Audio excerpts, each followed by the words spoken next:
지난 시간에 창세기 3장 15절의 말씀께 하나님께서 이제 여인의 후손이 사탄의 머리를 상하게 하고 또 사탄이 여인의 후손의 발꿈치를 물게 될 것이라고 하는 가운데 결정적으로 사탄의 세력을 정복하신 구주 예수가 우리의 구주이신 것을 믿고 또 사탄은 우리를 괴롭히는 세력들인 것을 믿고 믿음의 경고에 있어서 하나님의 나라를 섬겨가야 할 것을 말씀했습니다. 오늘은 계속해서 이제 창세기 4장, 5장, 6장, 7장을 중심해서 부패한 세상과 하나님의 은혜에 대해서 말씀을 묵상하면서 이 맥주 감사절 말씀으로 전하기를 원합니다. 창세기 4장과 5장을 지나가는 동안 첫 가정에서 살인 사건이 일어납니다. 형제가 형제를 죽이는 비참한 일인 것이죠. 하나님은 사랑하셔서 에덴 동산에 살게 했지만 불순종함으로 마귀의 종로로 타면서 이제 타락해 가는 모습을 보는데 아담의 아들 가인의 삶을 통해서 인생이 점점 악해져 가는 모습을 창세기 4장, 5장, 6장에 기록을 하고 있습니다. 하나님과의 관계가 끊어져 버린 죄지은 인생들에게 나타나는 것은 폭력과 부패와 성적인 타락이었습니다. 그런데 그 가운데서도 4장 5장에 보면 놀라운 일들이 일어납니다. 가인의 후손들 가운데 음악을 연주하고 기계를 만드는 사람들이 나온 것입니다. 타락하고 불순종했어도 하나님의 영상이 더럽혀지기는 했지만 아직도 하나님의 영상이 남아 있어서 이런 지혜로운 일들을 하고 연주하고 기계를 만들어 살게 됐다라고 하는 것입니다. 그리고 창세기 5장에 가서 오래 산 사람들의 이야기를 하고 있습니다. 여기 5장에 보면 어떤 사람은 800년을 살았고 어떤 사람은 이제 무두셀라는 770세에 남액을 낳고 770에 아들을 낳았다고. 아들을 낳은 후에 780이 넘을 이제 자녀를 낳았고 그는 969세를 살고 죽었다라고 이야기합니다. 이때 사람들이 700년, 800년, 900년, 969세를 살았으니까 1000년을 살았다라고 하는 것입니다. 참으로 놀라운 일입니다. 그러나 그들이 1000년을 살았다 하는 것보다 더 중요한 것은 그들이 다 죽었다라고 하는 것입니다. 하나도 남김없이 다 죽었다라고 하는 것. 오래 사는 것이 중요한 것이 아니라 어떻게 죽느냐가 중요하다라고 하는 것을 보여주는 것입니다. 단지 그 사람들이 1000년을 살았지만서도 죽지 아니하고 산 사람이 에녹이라고 하는 하나님과 동행하다가 죽지 않고 하늘로 올라가는 에녹을 보여주고 있습니다. 여러분이 세상 살아가는 동안 장수하시기를 바랍니다. 1000년도 사시기를 바랍니다. 그러나 중요한 것은 어떻게 죽느냐라고 하는 것입니다. 죽음 이후에 어디 갈 것이냐라고 하는 것입니다. 에녹이 죽음을 보지 아니하고 천국에 임한 것처럼 여러분이 영원히 영원한 영광의 나라에서 영광을 누리시기를 바랍니다. 그리고 이제 창세기 6장으로 넘어와서 하나님의 절대적인 인간에 관한 기준이 4가지로 나타납니다. 4가지로. 첫째는 불순종해서 죄를 지은 인생에게 나타나는 사회의 현상들입니다. 두 번째는 죄에 대해서 하나님이 심판하신다는 것입니다. 세 번째는 심판하시는 하나님은 그 가운데서도 은혜를 베푸시는 하나님이십니다. 네 번째는 은혜를 베푸시는 하나님이 은혜를 베풀어서 죽음을 통과하면서 구원하시는 하나님의 모습을 창세기 6장 7장에서 보여주고 있습니다. 하나님이 인간의 죄에 대한 대처하는 방법은 크게 첫째는 심판이고 둘째는 은혜입니다. 6장 오늘 본문 11절의 말씀에 보면 그때 온 땅이 하나님 앞에 부패하여 포악함이 땅에 가득한지라라고 말씀하고 있습니다. 5절에도 여호와 하나님이 사람의 죄악이 세상에 가득함과 그의 마음으로 생각하는 모든 계획이 항상 악할 뿐이며 라고 말씀하고 있습니다. 죄 지은 인생들은 생각이 악하다라고 하는, 계획이 악하다라고 하는, 마음으로 생각하고 계획하는 모든 것들이 악할 뿐이라고 하는 것입니다. 그래서 우리는 타락하고 부패한 속성을 가지고 사는 인생인 것을 깨달아야 합니다. 이렇게 부패하고 폭력적인 사회가 되었을 때 대표적인 것이 성적인 문란입니다. 6장 2절에 보면 하나님의 아들들이 사람의 딸들의 아름다움을 보고 자기들이 좋아하는 모든 여자를 아내로 삼는지라 그랬습니다. 하나님의 아들들이 사람의 딸들을 좋아하는 모든 여자를 아내로 삼았다라고 하는 게, 뭐 좋아하는 여자를 아내로 삼았다는 이것이 무슨 문제인가 하는 게 중요한 것은 하나님의 아들들이라고 하는 것입니다. 하나님은 가인의 후손들과 이제 아벨을 대신해서 태어나는 셋의 후손들과의 구별을 이야기하고 있습니다. 그렇다면 이 하나님의 아들들이 누굽니까? 대부분의 신학자들은 설명하기를 두 가지로 설명하는데, 첫째의 가능성은 천사들입니다. 두 번째는 이제 하나님을 잘 믿는 신실한 가정의 자녀들이라고 하는 것입니다. 중요한 것은 하나님의 사람들, 믿음을 잘 지켜가는 사람들, 은혜 받은 자녀들이 믿음의 길을 걸어가야 한다. 하나님은 구별된 것을 원하신다라고 하는 것입니다.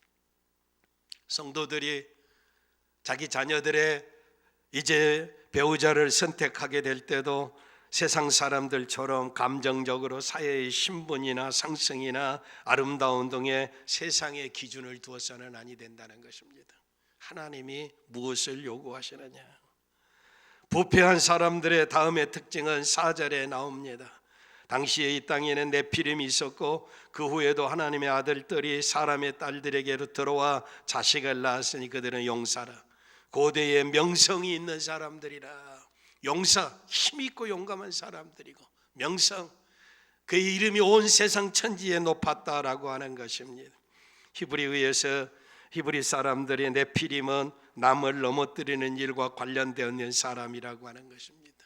그러니까 네피림이라고 하는 것은 남을 넘어뜨리는 것인데, 그렇게 강력하고 크고 이제 건장한 육체를 가지고 사람을 죄에 빠지게 하는 영향을 주는 사람이 네피림입니다.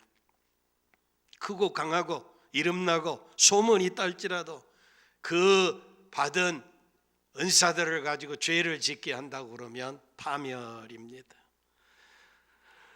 이렇게 해서 체구가 크고 교만하고 공격적인 네피림들이 이제 대표적인 것이 폭력입니다.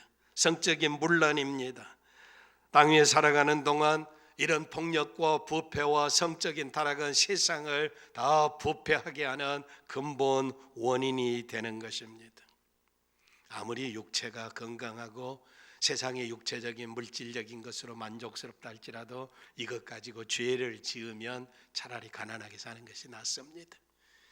이름이 없어도 하나님 앞에 성실하고 진실하게 사는 것이 행복인 것을 깨달으시기를 바랍니다.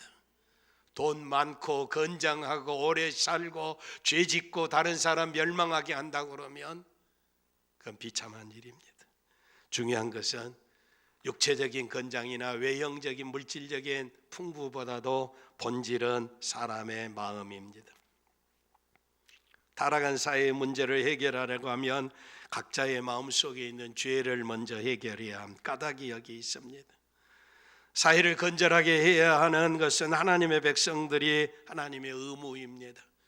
하나님은 전능하시고 예수님은 우리의 구주이시고 성령은 우리와 함께 하신다고 날마다 믿음으로 고백하는 사람은 하나님이 전능하신 것처럼 살아야 합니다. 하나님이 전지하신 것처럼 살아야 한다는 것입니다. 하나님은 전지전능하시다고 그러는데 하나님을 속이고 불순종하고 죄짓고 세상과 짝하고 사는 사람은 위선자입니다. 부패한 사람입니다. 입으로만 하나님을 믿는다고 하는 사람은 자기 신앙 고백대로 사는 사람이 아니라라고 하는 것입니다. 세상이 왜 이렇게 행복하지 못합니까? 믿음의 사람들이 너희는 세상의 소금이 너희 세상의 빛이니라고 이야기하는데 하나님을 경외하는 사람이 소금으로 빛으로 사명을 잘 감당하지 못하기 때문입니다. 세상은 본래 어둠입니다. 세상은 본래 부패한 곳입니다. 세상에서 무슨 빛을 찾으려고 그럽니까? 하나님을 경외하는 저와 여러분이 빛이다라고 하는, 생명이다라고 하는 것, 소금이다라고 하는 것입니다. 이 신앙 고백대로 사시기를 바랍니다. 그래서 세상을, 타락한 세상, 부패한 세상, 성적으로 부패하고 문란한 세상을 이제 돌 던지고 비판하고 정죄하는 것보다 오늘 내 자신을 돌아봐야 합니다. 오늘 교회를 바로 보아야 합니다. 세상의 빛이 되고 높이 산 위에 있는 등대처럼 빛을 발하고 있느냐라고 하는 것입니다. 주일날 예배당에 한번 왔다 갔다 하는 것으로 믿음의 사람이라고 이야기하지 아니하고 주일날 하나님 앞에 온전히 예배드리고 엿새 동안을 소금으로 빛으로 잘 살으시기를 바랍니다. 이렇게 부패하고 타락하고 성적으로 몰래한 사람들은 다음에 하나님의 본질적인 것은 창세기 본문의 말씀에 심판이라고 하는 것입니다. 6장 13절의 말씀에 하나님이 노아에게 이르시되 모든 혈육 있는 자의 포악함이 이 땅에 가득하므로 그 끝날에 내 앞에 이르렀으니 내가 그들을 땅과 함께 멸하리라. 포악하다, 악하다, 그 말, 폭력적이다, 성적으로 문란하다라고, 부패했다라고 하는, 더러움이다라고 하는 것입니다. 그래서 그들의 끝날이 내 앞에서 이르러 하나님 앞에서 하나님의 저울에 달려서 심판받아 마땅한 세상이라고 하는 것입니다. 내가 그들을 땅과 함께 멸하리라라고 말씀하고 있습니다. 여러분, 타락한 사회에는 심판이 있다고 하는 것을 분명한 이 메시지를 확실히 하시기를 바랍니다. 죄 짓고도 그저 건들건들 잘 살고 행복하게 사는 것 같지만은 인생의 종말은 두 가지가 옵니다. 내 개인의 종말이 오고 인생 최후의 심판의 때가 온다는 것입니다. 세상은 반드시 심판하시는 하나님이라. 심판에 대해서 노아의 경우에 보면 이제 하나님이 세상을 심판한다고 그랬을 때 세상 사람들은 조롱하고 멸시하고 바보스러운 사람이라고 그랬을 것입니다. 심판은 자기들과 상관이 없는 것처럼 이야기하고 있다는 것입니다. 그러나 심판은 긴급합니다. 회개를 외쳤을 때 조롱하고 멸시하는 자들은 한순간에 다 멸망하고야 말았습니다. 여러분, 세월은 너무 빠르게 흐릅니다. 심판은 나와 상관이 없다고, 죽음은 나와 상관이 없다고 오해하지 않기를 바랍니다. 우리가 훗날이라고 먼 미래라고 생각하는 종말은 오늘일 수도 있습니다. 하나님이 오늘 밤에도 내 영혼을 거두어 가실 수 있다고 하는 것입니다. 심판은 긴급하다라고 하는, 주님은 도적같이 오심하고 약속하셨습니다. 언제인지 모르다라고 하는 것입니다. 그리고 심판은 모든 사람에게 다 임한다는 것입니다. 모든 피조물들에게 다 임한다는 것입니다. 남자나 여자나 젊은이나 노인이나 다 심판이 가까웠다라고 하는 것입니다. 짐승들에게도 심판이 오는데 어떤 의미에서 성경을 보면 하나님의 최후의 심판이 임종 종말이 가까우는 것을 짐승들이 우리보다 더 먼저 알고 들어가는 수가 있습니다. 요즘 신문 기사나 해외 토픽을 보면 어디 화산이 터진다든지 지진이 일어난다니 그러면 쥐가 다 도망을 가버렸다든지 무슨 짐승들이 어디로 갔다든지 개미들이 다 이동하고 있다는 이런 일들이 있는데 이거 이상한 일 아닙니다. 노아의 시대도 마찬가지입니다. 땅의 짐승들과 사람들과 공중에 나는 새와 물고기까지 다 하나님이 심판했는데 오직 구원받은 사람들은, 구원받은 짐승들은, 구원받은 새들은 노아의 방주 안에 들어온 그들만이 구원을 받았습니다. 그런데 여러분, 놀라운 것도 있습니다. 노아의 8 식구만 구원받았는데 거기 많은 짐승들이 있었는데 노아와 노아 아들들이 호랑이 잡으러 가고 코끼리 잡으러 가고 야 심판이 온다, 그래서 공중에 나는 비둘기를 잡으러 가고 까마귀를 잡으러 간 것이 아니라 그들이 방주 안으로 들어왔어요. 심판의 때가 가까운 것을 알고 짐승도 다 모여들었다라고 하는 것입니다. 노아의 시대에 물 심판이 있었던 것처럼 이제는 나머지 세계에 불의 심판이 기다리고 있습니다. 하나님이 그렇게 말씀하셨기 때문인 것입니다. 사도 베드로는 베드로후서 3장 6절 7절에 그때의 세상이 물이 넘침으로 멸망하였으되 그때는 노아의 시대입니다. 그때는 물이 넘침으로 다 멸망했습니다. 이제는 하늘과 땅은 그 동일한 말씀으로, 동일한 말씀이라는 것은 물로 세상을 심판하시겠다고 한 그 하나님의 동일한 말씀으로 불사르기 위하여 보호하신 바 되었다라고 하는 것입니다. 여러분, 이 세상은 지금 우리가 존재하고 있는 것은 심판의 때에 다 불에 태워지기 위해서 하나님이 보호하고 계신다는 것입니다. 경건하지 아니한 자들은 심판과 멸망의 날까지 하나님이 보존해 두시는데 악인들이 잘 산다고 부러워하지 않기를 바랍니다. 내가 왜 이렇게 가난하고 힘들고 예수 믿는데 되는 것이 없느냐고 낙심하지도 않기를 바랍니다. 돼지를 비호하게 잘 키우는 것은 도살할 날을 기다리고 있는 인간들의 생각입니다. 이 세상에 불사르기 위해서 심판의 때가 이르렀다라고 하는 것입니다. 푸틴이라고 하는 러시아의 대통령이 잘 살고 있는 우크라이나를 이제 침공해가지고, 우리 집사람은 텔레비전만 나오면 아이고 저놈들이 우크라이나를 정복하겠네, 내가 보게 될 때는 자기 앞길에도 발등에 불이 떨어졌는데 우크라이나 걱정하고 있어요. 인간의 생각이겠죠. 이렇게 생각이 우크라이나. 근데 푸틴이 버튼만 누르면 핵무기 단추로, 전세가 불리하기니까 단추 눌러버리면 핵전쟁이 일어나고 전 세계에서 너도 나도 핵이 터지면 이 세상은 수천 번 다 폭발해버리고 불타버리고 남을 폭탄이 이미 다 만들어졌다라고 하는 것입니다. 하나님이 불사르기 위해서 보존하셨다고 그러는데 이건 먼 미래의 이야기가 아니고 지금 우리가 이런 환경에서 살고 있다는 것을 기억하시기를 바랍니다. 깨어야 할 줄 믿습니다. 오늘이라도 주님이 오신다면 아멘 할렐루야 찬미하며 주님 만날 수 있기를 바랍니다. 그리고 하나님 한 손에 심판이 있지만 다른 한 손에 은혜가 있습니다. 오늘 본문 6장 8절에 그러나 노아는 여호와께 은혜를 입었더라라고 말씀하고 있습니다. 성경에서 은혜라라고 하는 단어를 제일 먼저 쓰고 있는 구절이 이 구절입니다. 은혜가 여기 처음 나옵니다. 그러나 노아는 여호와께 은혜를 입었더라. 세상은 다 심해. 그러나 세상은 다 심판에 멸망하는데 심판으로 끝나는 것이 아니라 그 안에서 구원받은 백성이 있다라고 하는 것입니다. 은혜 받았다라고 하는 것입니다.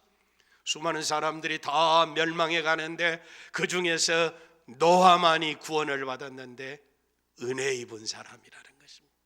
사랑하는 성도 여러분, 세상에 75억의 인구 가운데 저와 여러분 하나님의 자녀시면시고 우리를 자녀라고 불러주신 것을 감사하시기를 바랍니다.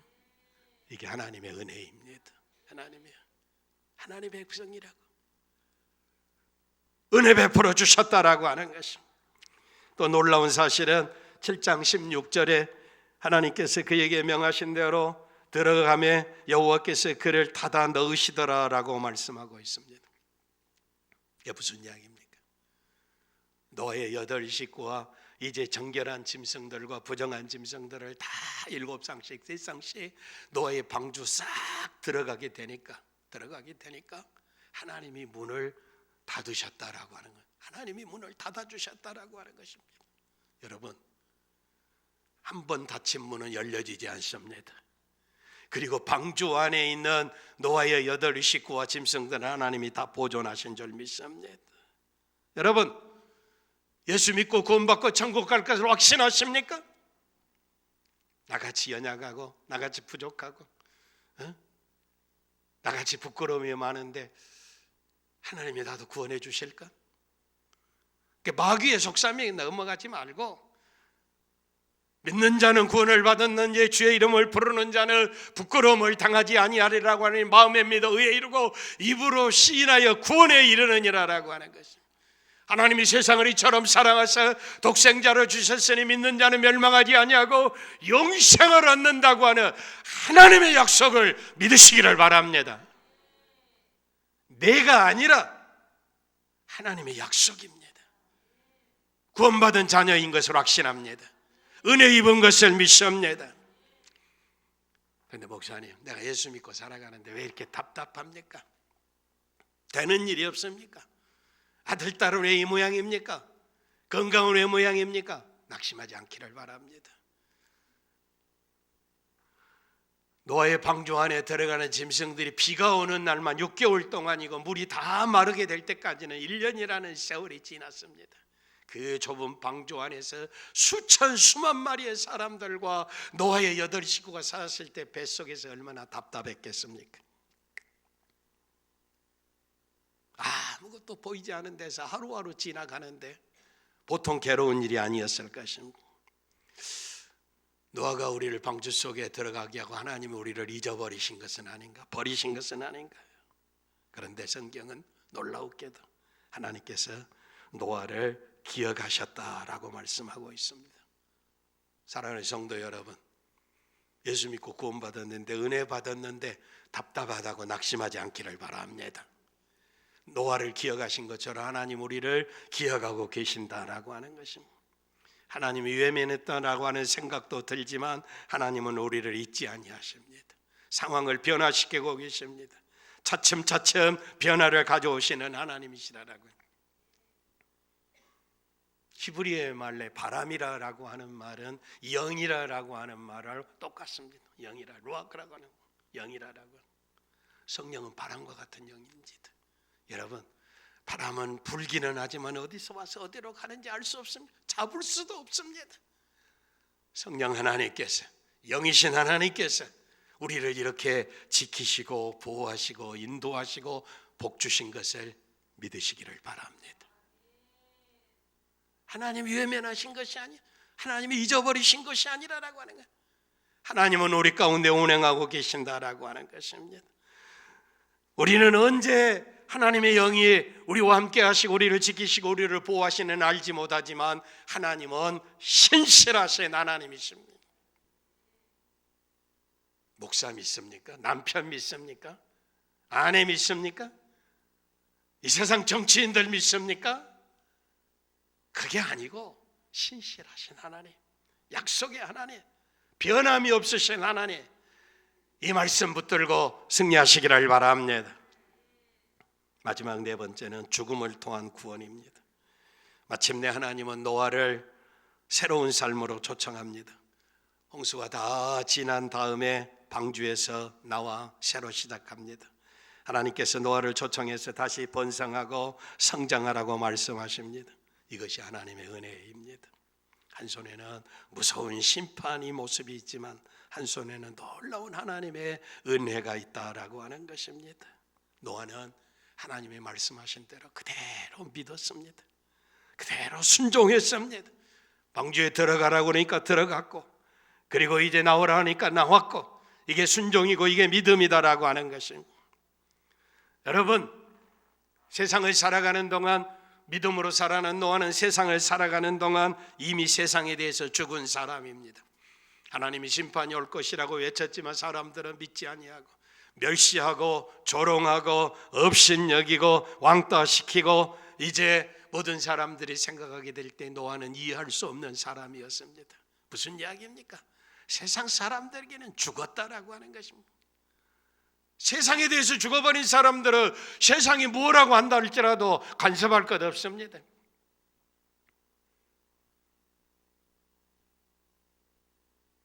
목사로서 제일 듣기 거북스러운 이야기는 세상이 다 그런다, 사람들이 그런다, 아무도 누구도 그런다라고 이야기해요.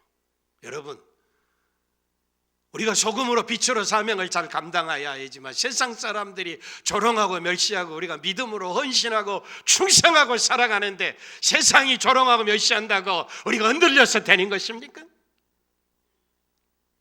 정신 바짝 차리시기를 바랍니다. 우리는 세상에 대해서 죽은 사람들입니다. 세상의 신문사가 어떻고 여론이 어떻고 텔레비전이 어떻고 세상이 다 우리를 조롱한다 할지라도 우리는 믿음의 길을 걸어가는 사람입니다. 한국 정통 장로교회의 신학을 완성하신 초대교회 박형룡 박사님은 그의 조직신학 서론에 이런 글을 쓰셨습니다. 온 세상 사람들이 다 두 발을 땅에 딛고 머리를 하늘로 하고 살아간다 할지라도 하나님이 원하시는 길이라면 두 손을 땅에 대고 두 발을 하늘로 놓고 살아가는 것이 하나님의 뜻이라면, 세상 사람들은 다 그렇게 가도 나는 두 손을 땅에 짚고 세상을 살겠다라고 말씀하고 있습니다. 이게 믿음의 사람들입니다. 세상 따라 살지 못해서 안달인 사람들은 자기가 구원받은 사람인가 다시 한번 생각해 보시기를 바랍니다. 노아를 보고 얼마나 조롱하고 멸시했을 것이냐. 이미 세상에 대해서 죽어버린 사람들이. 노아는 죽음으로부터 구원을 받은 것이 아니라 죽음을 통해서 구원을 받은 사람입니다. 방주 안에 들어갔을 때 이제 비가 위에서부터 쏟아지고 땅에서부터 솟아나고 온 세상 전체가 높은 산 꼭대기까지 다 물에 잠겨버렸습니다. 죽음이 임한다는 것입니다.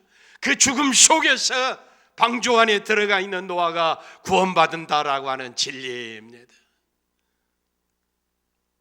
우리가 이 세상에 죽음이 입술고 들어가게 될 때 교회라고 하는 구원의 방주 안에서 생명을 얻은 자들이 하나님의 지키심과 보호심을 받고 천국 가게 된 것을 감사하시기를 바랍니다.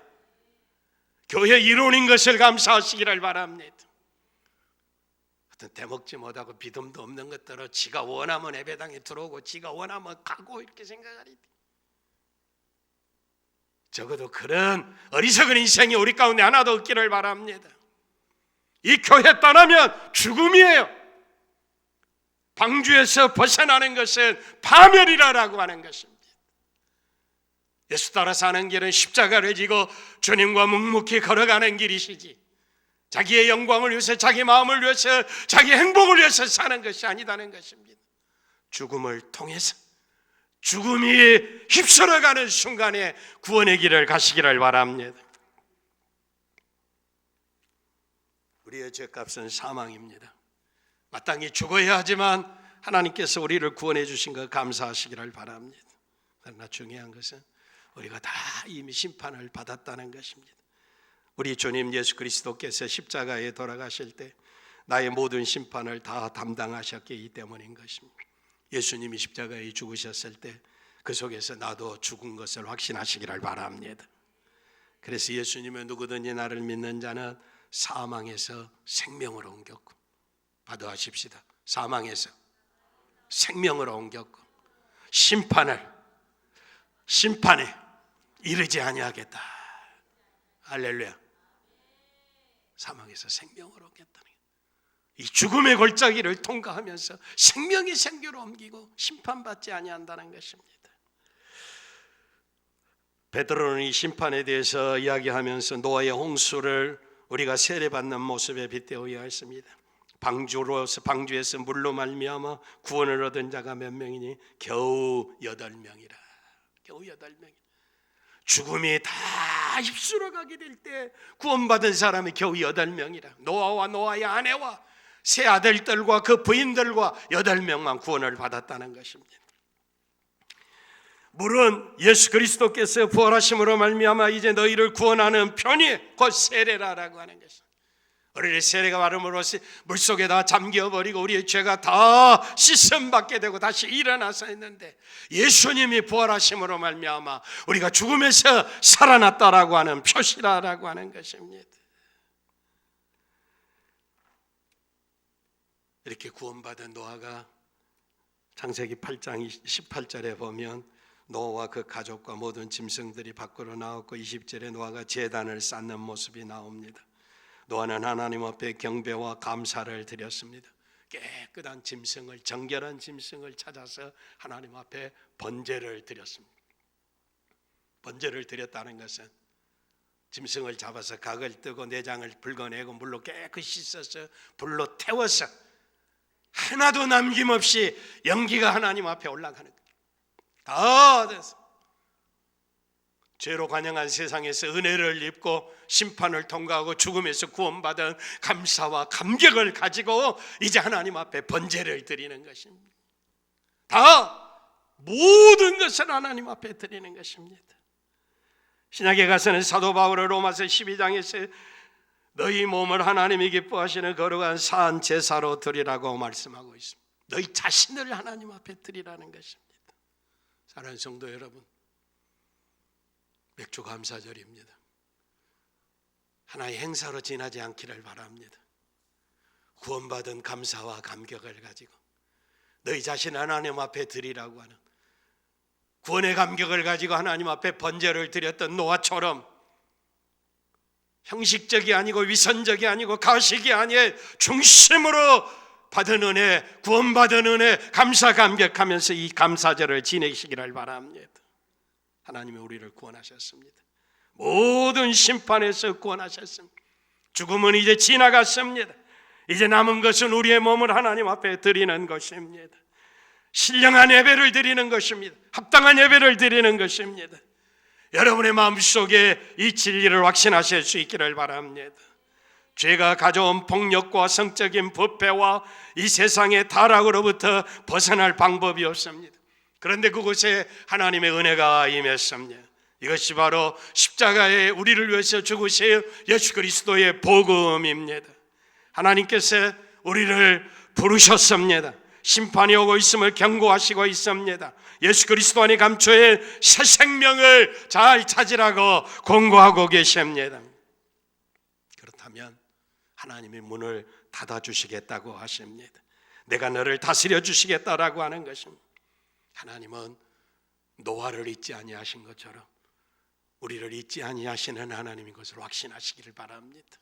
이 하나님을 신뢰하고 하나님을 영화롭게 하는, 하나님 앞에 진정으로 감사하는, 은혜에 감사하는 믿음의 사람들 되시기를 바랍니다.